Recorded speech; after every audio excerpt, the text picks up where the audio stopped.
Being leaders in promoting, protecting, serving, and partnering for Missourians' health is what the City of St. Louis's Department of Health strives to accomplish.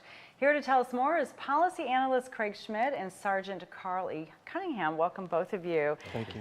So, Craig, you've been here before, and you always have interesting things to tell us about what's going on in our city and as it relates to health issues. And right now, a very big issue is substance abuse disorder, opioid addiction, and overdoses, and all of that stuff. And we hear about it, we read about it, we talk about it.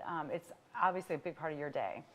Well, it is, but today specifically we're here to talk about the Good Samaritan law, the significance of why we want to have the Good Samaritan law and let people know about that is because of the increasing numbers of people who are overdosing.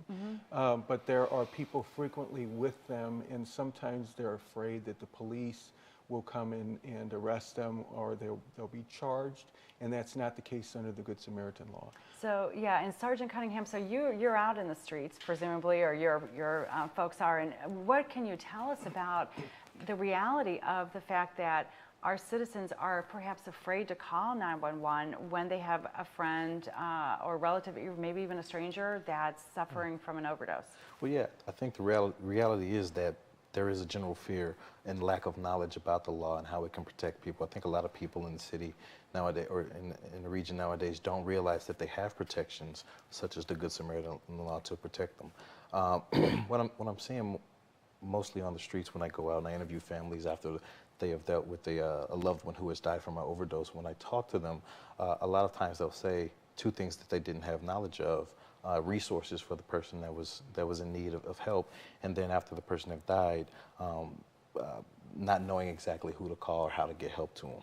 So one of the things we're mainly seeing with our overdose numbers is that when we're tracking them, I believe we're right at about 280 to 90 for last year so far.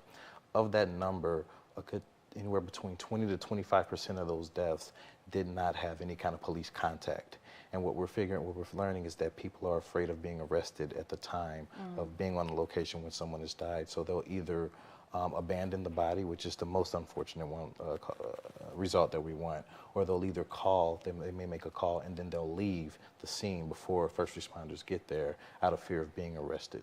So we're trying, I've talked with the chief, we're trying to make sure we get on board and we let people know that, hey, the #1 goal of the police department, believe it or not, it's not to enforce laws, it's not to make arrests, it's to preserve life. And so we see that our overdose numbers today, they're starting to even outweigh our homicide numbers. So obviously we have to do something to reducing that number, and one of those ways that we want to get on top of is making sure people know that you won't get in trouble for seeking help for someone who's experiencing an overdose situation.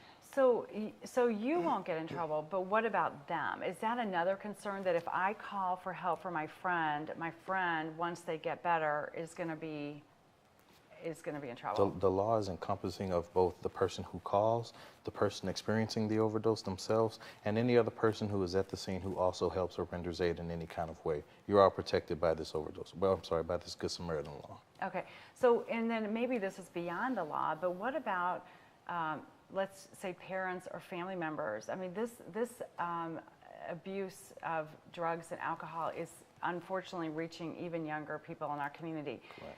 If a parent, so let's just say it's not necessarily an overdose, but they find out that their child is involved with drugs, is there a fear sometimes of my child's going to get in trouble, and where do I take them that it's safe, and what do they do in those cases, Craig?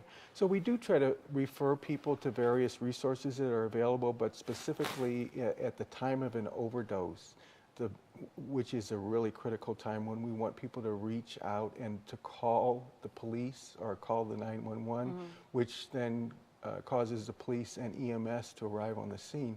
We want to make sure that at that point people feel free to call and not just either take them in a car, and that this happens where they take them in a car and leave them in a hospital, or they fail to call, or they take them and abandon them, essentially. So what if a person doesn't know if someone is in an overdose situation? Okay, so there are some great cards that Missouri Hope for heroin and opioid prevention and education They have some great information about some of those signs and symptoms of that in terms of the dilated pupils and the ashen face and not being responsive. Some of those things to know that someone is in a state of overdose. Okay, very good. We're going to take a quick break. Sure. Stay with us at STL Live. We'll have more with the City of St. Louis's Department of Health and the Good Samaritan Law right after this break.